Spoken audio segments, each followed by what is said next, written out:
90 লক্ষের কাছাকাছি ভোটারের নাম তালিকায় থাকবে না। কলকাতার 11টি কেন্দ্রের মধ্যে তৃণমূল বেশ কয়েকটি কেন্দ্র এবার খোয়াতে পারে, এমন সম্ভাবনাও তৈরি হচ্ছে। মুখ্যমন্ত্রীর লড়াইটা এবার সহজ হবে না, এই পূর্বাভাস আমি এখন থেকেই করতে পারি।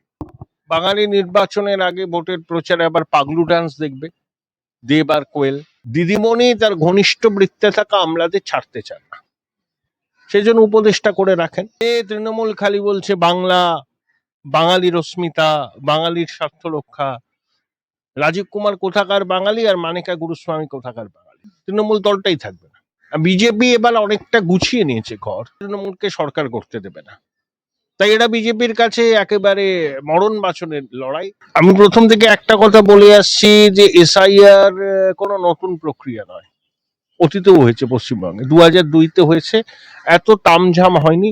22 লক্ষ নাম বাদ গিয়েছিল, তখন রাজ্যের মোট ভোটার ছিল ওই 4,70,00,000 মতো, 23 বছর আগের কথা। উত্তরপ্রদেশে কত নাম বাদ যাচ্ছে, তামিলনাড়ুতে অনেক নাম বাদ যাচ্ছে, উত্তরপ্রদেশে প্রায় 3 কোটি, যদি ওদের ভোটার সংখ্যা বেশি। এখানে যে বিষয়টা হয়েছে, এই যে সরকার যারা 3-3বার নির্বাচিত হয়েছেন, বিশেষ করে শেষ দুটো নির্বাচন, মানে আমি 2024-এর লোকসভা আর 2021-এর বিধানসভা বলছি, এদের অনেক কেন্দ্রে জয় পরাজয়ের নিষ্পত্তি হয়েছে। যে অভিযোগটা ওঠে যে যারা ভোটার নয় তারা ভোট দিয়ে দিয়েছেন, যেমন মৃত ভোটারের সংখ্যাই 20 লক্ষের বেশি, পার্মানেন্টলি ডিসপ্লেসড আছে, খুঁজে পাওয়া যায়নি, স্থানান্তরিত, এদের সংখ্যাটা মিলিয়ে তো 58 লক্ষ হয়েছিল, তারপরে আর 5.5 লক্ষের মতো অ্যাড হয়েছে। তাহলে যখন নির্বাচনের বিজ্ঞপ্তি ঘোষণা হবে, নির্বাচনের কাজ শুরু হবে, আমার ধারণা 90 লক্ষের কাছাকাছি ভোটারের নাম তালিকায় থাকবে না। সেটা যদি 7,66,00,000-এর 90 লক্ষ হয়, তাহলে সংখ্যাটা 11-12% আসে। এটা রুটিন এক্সারসাইজ, এটাকে আমি ভূমিকম্প টম্প বলবো না। সাংবিধানিক প্রক্রিয়া, সাংবিধানিক প্রতিষ্ঠান করছে, নির্ভুল শুদ্ধ ভোটার তালিকায় গণতান্ত্রিক নির্বাচন হবে এবং প্রকৃত ভারতীয়রাই, যাদের ভোটাধিকারের বয়স হয়েছে, তারাই ভোট দেবে, তাতেই সরকার গঠিত হবে। কেন শাসক দলই আপত্তি করছিল এসআইআর করতে দেব না, কত তো হুমকি দিয়েছে, নির্বাচন কমিশনকে দিয়েছে, সিও কে দিয়েছে, বিএলওদের চমকেছে, লাভ কি হলো? কোটি কোটি টাকা খরচ হলো। শেষ পর্যন্ত জুডিশিয়াল সার্ভিসের আধিকারিকদের বিষয় নিয়েও সন্দিহান হয়েছিল রাজ্য প্রশাসন, কপিল সিব্বল সওয়াল করেছিলেন, কিন্তু সুপ্রিম কোর্টের মাননীয় বিচারপতিরা সেই দাবিকে নস্যাৎ করেছেন যে এত সন্দেহপ্রবণ হলে তো খুব মুশকিল। সেসব দিয়ে অনেক প্রতিকূলতা অতিক্রম করে এসআইআরটা কিন্তু হলো, এবং এটা অবশ্যই নির্বাচন কমিশনের সঙ্গে যুক্ত আধিকারিকরা, দক্ষ বিএলওরা, রোল অবজারভাররা, মাইক্রো অবজারভাররা সবাই কাঁধে কাঁধ মিলিয়ে কাজ করে ভীষণ প্রতিকূল অবস্থার মধ্যে এই প্রক্রিয়াটাকে সম্পাদন করেছেন। আর একটা যেটা সব থেকে বড় এখন প্রশ্ন উঠেছে, যে যেভাবে নামের তালিকা থেকে নাম বাদ যাচ্ছে, যে যেমন উত্তর কলকাতায় এখনো পর্যন্ত 4,07,000 নাম বাদ গেল এবং আরো 40,000 ভোটারের নাম অমীমাংসিত তালিকাতে এখনো এনলিস্টেড রয়েছে।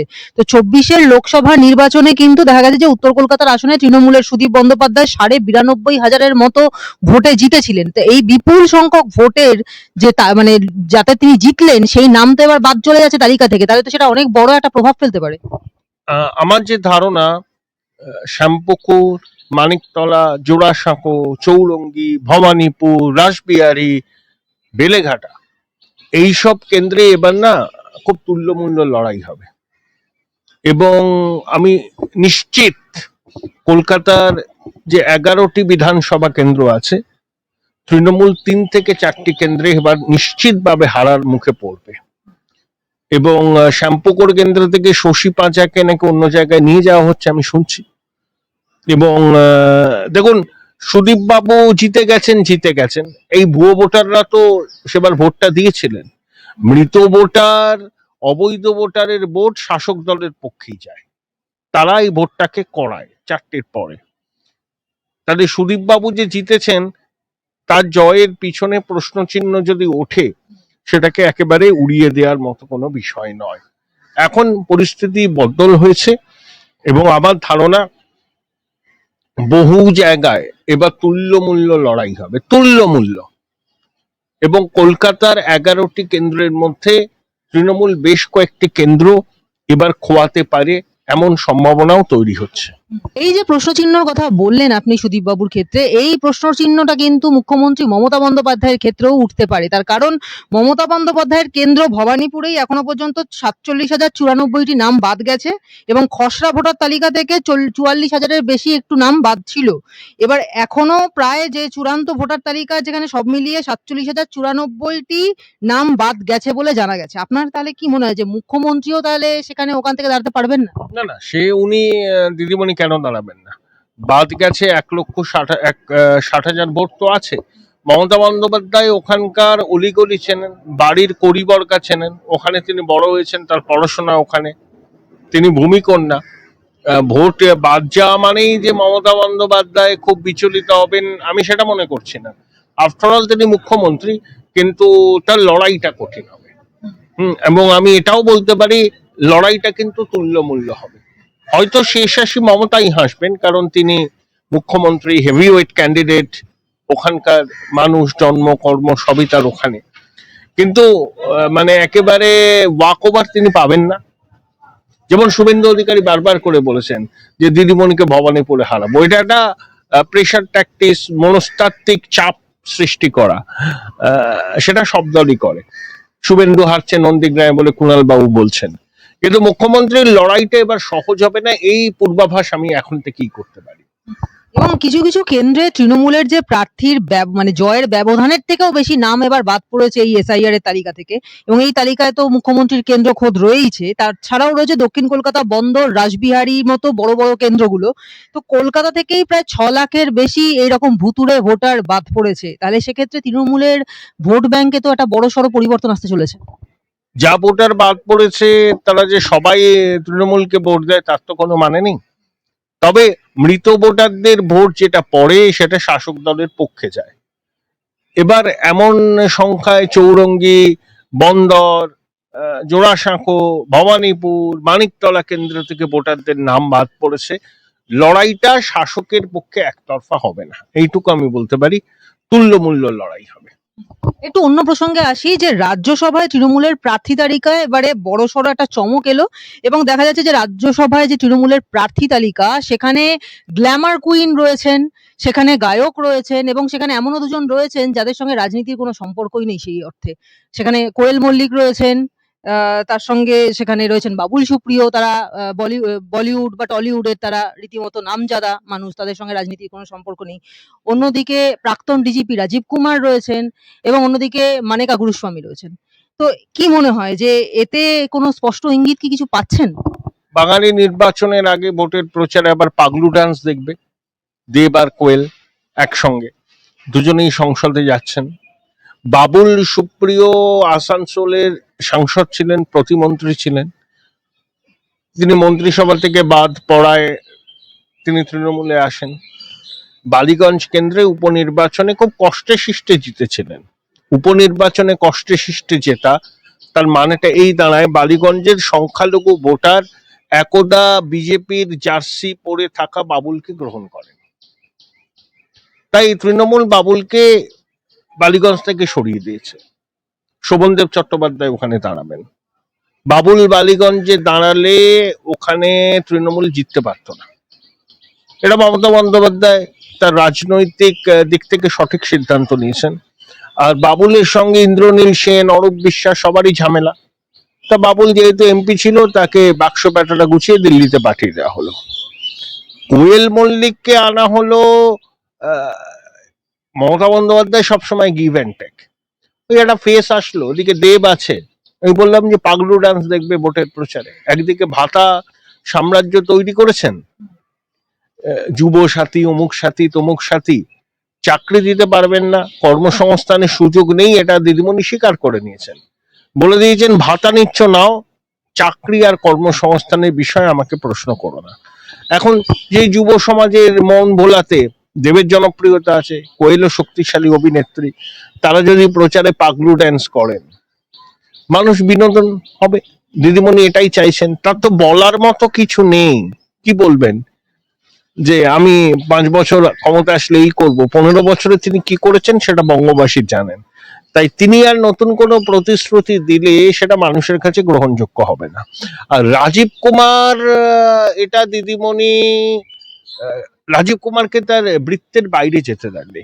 রাজীব কুমার অবসরের পরে তার ছেলের কাছে আমেরিকা চলে গেছিলেন, যাওয়ার আগে জিম্বাবুয়ের রাজধানী ইথিওপিয়ার রাজধানী আদ্দিস আবাবায় গেছিলেন। স্পষ্ট করে দিয়েছিলেন যে তিনি কোনো উপদেষ্টা হতে চান না। হ্যাঁ, তা দিদিমণি ভাবলেন যে রাজীব কুমার যদি বৃত্তের বাইরে বেরিয়ে যায়, সেই সারদা কাণ্ড, সেই নীল ডায়েরি, সেই লাল ডায়েরি, সেই পেন ড্রাইভ, কোথায় বেফাস কিছু বলে ফেললেন, তার ইমেজ টিমেজ নিয়ে টানাটানি হবে। তাই তিনি মরিয়া হয়ে রাজীব কুমারকে বোঝাতে চান যে তুমি আমার বৃত্তের বাইরে বেরিও না। এখন রাজ্যসভার আসনগুলো খালি হলো, তারপরে তিনি রাজীব কুমারকে অফার করেন। রাজীব কুমার শেষ পর্যন্ত রাজি হয়ে যান। উনি তৃণমূলের ক্যাডারই ছিলেন, যখন ডিজিপি ছিলেন, সরকারি উর্দি পরে তৃণমূলের ক্যাডার ছিলেন। এখন খোলাখুলি তৃণমূলের পতাকাটা হাতে নিলেন। এই দিদিমণি তার ঘনিষ্ঠ বৃত্তে থাকা আমলাদের ছাড়তে চান না, সেই জন্য উপদেষ্টা করে রাখেন, যাতে তার ঘনিষ্ঠ বৃত্তের আমলারা তার বৃত্তের বাইরে বেরিয়ে গিয়ে যদি অনেক কিছু বলে দেয়, তাতে দিদিমণির বিপদ বাড়বে। তাই তিনি উপদেষ্টা করে রাখেন। একটা মানে স্পেসিফিক প্রশ্ন করছি যে আপনি দীর্ঘকাল সাংবাদিকতা করেছেন এবং রাজনীতির অনেক ওঠাপড়া দেখেছেন।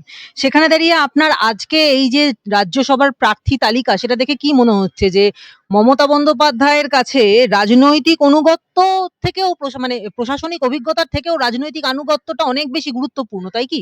রাজনৈতিক আনুগত্য সব দলই চায়। যে তৃণমূল খালি বলছে বাংলা, বাঙালির অস্মিতা, বাঙালির স্বার্থ রক্ষা, রাজীব কুমার কোথাকার বাঙালি আর মানিকা গুরুস্বামী কোথাকার বাঙালি? কেন বাঙালি মুখ খুঁজে পাওয়া গেল না? রাজ্যসভা সংসদের উচ্চ কক্ষ। আচ্ছা, কোয়েল মল্লিক ওখানে কি বলবেন? কি বলবেন? আসলে সবটাই give and take. Rajiv Kumar যখন পুলিশে ছিলেন, দিদিমণি স্বার্থ রক্ষা করেছেন, এবার দিদিমণি প্রতিদান দিয়ে দিলেন। মানিকা গুরুস্বামী বিনীত গোয়েলের মামলা লড়েছিলেন, আইপ্যাকের মামলা লড়ছেন, তারও একটা পুনর্বাসন। অর্থাৎ অভিষেক মানু সিংভি তৃণমূলের সমর্থনে এখান থেকে গিয়েছেন, মানিকা গুরুস্বামী গেলেন, সুপ্রিম কোর্টে সওয়ালগুলো করবেন সরকার তৃণমূলের হয়ে, হয়তো বিনা পয়সায় বা নামমাত্র পয়সায় করবেন, বিনিময়ে তিনি রাজ্যসভার সদস্য পদ পেলেন। যারা বাঙালি অস্মিতা, বাঙালির স্বার্থ রক্ষার কথা বলে, তারা লোকসভায় গুজরাট থেকে ইউসুফ পাঠান, বিহার থেকে শত্রুঘ্ন সিনহা, কীর্তিকে নিয়ে এলো, আর রাজ্যসভায় কোথাকার বাঙালি রাজীব কুমার আর মানিকা গুরুস্বামী আমি জানি না। তৃণমূলের বন্ধুরা বলতে পারবেন যে এদের বাঙালি কানেকশন কি ছিল। অনেকে এটাও বলছেন যে সুপ্রিম কোর্টের স্বনামধন্য আইনজীবী মানিকা গুরুস্বামী এবং তৃণমূল কিন্তু এই রাজীব কুমার এবং মানিকা গুরুস্বামীকে এখানে প্রার্থী করে আগামী 20-30 বছরের কথা ভেবে সাংগঠনিক এবং আইনি পরিকাঠামোকে মজবুত করছে, এমন স্পষ্ট ইঙ্গিত তৃণমূল দিতে চাইছে। 20-30 বছর তৃণমূল থাকবে না, প্রশ্নই ওঠে না। এই নির্বাচনে তৃণমূল যদি হেরে যায়, তৃণমূল দলটাই থাকবে না। 20-30 বছর তো অনেক পরের কথা। আর এবারের নির্বাচনে তৃণমূল যে জিতবেই তার কোনো নিশ্চয়তা নেই। তৃণমূলের সমর্থকরাও জানেন পরিস্থিতি তুল্যমূল্য হয়ে দাঁড়িয়েছে, মানুষের হৃদয়ে পরিবর্তনের আকাঙ্ক্ষা আছে। সেই আকাঙ্ক্ষাকে তারা ভোট বাক্সে কতটা প্রতিফলিত করবেন তার উপরই নির্ভর করছে তৃণমূল ক্ষমতায় থাকবে কি থাকবে না। আজ থেকে বিজেপির পরিবর্তন যাত্রা শুরু হচ্ছে, আপনার মতে এই যাত্রার তাৎপর্য কি? বিজেপি তো 5000 কিলোমিটারের বেশি পথ পরিক্রম করবে, সভা হবে, ছোট সভা হবে, বড় সভা হবে, প্রধানমন্ত্রী আসবেন, পাতাজোড়া বিজ্ঞাপন। বিজেপি এবার অনেকটা গুছিয়ে নিয়েছে ঘর, এবং বিজেপির কর্মী সমর্থকদের বডি ল্যাঙ্গুয়েজ খুব উৎসাহব্যঞ্জক। কিন্তু আসল খেলাটা তো হবে ভোটের দিন, গণনার দিন। মানুষের পরিবর্তন আকাঙ্ক্ষাকে সম্মান দিতে হবে বিজেপিকে। মানুষ তৈরি আছে, বিজেপি কতটা তৈরি সেটাই এখন প্রশ্ন। সেই সব প্রশ্নের জবাব পাওয়া যাবে ভোটের দিন এবং গণনার দিন। অবশ্যই বিজেপি এখন পথে আছে, রাস্তায় আছে, তাদের সংগঠন আগের থেকে এখন অনেকটা মজবুত। তৃণমূলের বিকল্প হিসাবে মানুষ বিজেপিকেই ভাবছে, তাহলে যারা পরিবর্তনের আকাঙ্ক্ষাকে হৃদয়ে ধারণ করেছে তাদের এই আকাঙ্ক্ষাকে মর্যাদা দেওয়ার দায়িত্ব বিজেপির। মানুষ তৈরি আছেন যারা পরিবর্তন চান, বিজেপিকে তৈরি হতে হবে তাদের স্বপ্নকে সফল করার জন্য। দাদা, আপনার কি মনে হয় যে 2021 সালে বিজেপি কিন্তু বেশ হাই ভোল্টেজ প্রচার করেছিল, কিন্তু এবারে বিজেপির বডি ল্যাঙ্গুয়েজ যা দেখা যাচ্ছে তাতে কি এবারে তারা আরো অনেক বেশি সংগঠিত, বা বুথ স্তরে বিজেপির যে সাংগঠনিক শক্তি কম আছে বলা হচ্ছিল? অনেক বেশি গুছিয়ে নিয়েছে, এখনো খামতি আছে, তবে এবার অতটা কৈলাস বিজয়বর্গীয়রা যেরকম তামঝাম করছিলেন সেটা করছে না। শুভেন্দু সুকান্ত শ্রমিক বাবু নিজের মতো করে প্রচার করছেন, সমন্বয়ে আছে, রণকৌশল সাজাচ্ছেন, কেউ সামনে আসছেন না, বাঙালি মুখকেই তুলে ধরে বিজেপি এগোচ্ছে। কারণ বিজেপির কাছে কার্যত এটা শেষ সুযোগ। যদি এবারে তারা সফল হয় ঠিক আছে, কোনো অসুবিধা নেই, যদি ব্যর্থ হয় তাহলে পশ্চিমবঙ্গে বিজেপির ভবিষ্যৎ নিয়ে প্রশ্ন উঠে যাবে। এইবারই দেখা যাচ্ছে যে বারবার মোদিজি, কখনো অমিত শাহ, তারা কিন্তু বারবার পশ্চিমবঙ্গ সফরে আসছেন এবং সেখানে এসে মানে অতি সক্রিয়তা দেখা যাচ্ছে এই বিষয়টা নিয়ে। তাহলে যেভাবে কেন্দ্র বাংলার ওপর ফোকাস করছে, তাহলে কি এখানে বিজেপির জন্য বিষয়টা ডু অর ডাই সিচুয়েশন? বললাম, এবারে যদি বিজেপি ক্ষমতায় আসতে পারে ঠিক আছে, তো হয়েই গেল। আর যদি না আসতে পারে, তবে যদি বিজেপি 125-30টা আসনও পায় তাহলে তৃণমূলকে সরকার করতে দেবে না। তাই এটা বিজেপির কাছে একেবারে মরণ বাঁচনের লড়াই। সেই লড়াইয়ের জন্য যা প্রস্তুতি নেওয়ার আশা করি বিজেপির কর্মীরা, নেতারা নিচ্ছেন। তারা চূড়ান্ত রণকৌশল ঠিক করবেন। আসল লড়াইটা তো হবে ভোটের দিন এবং গণনার দিন।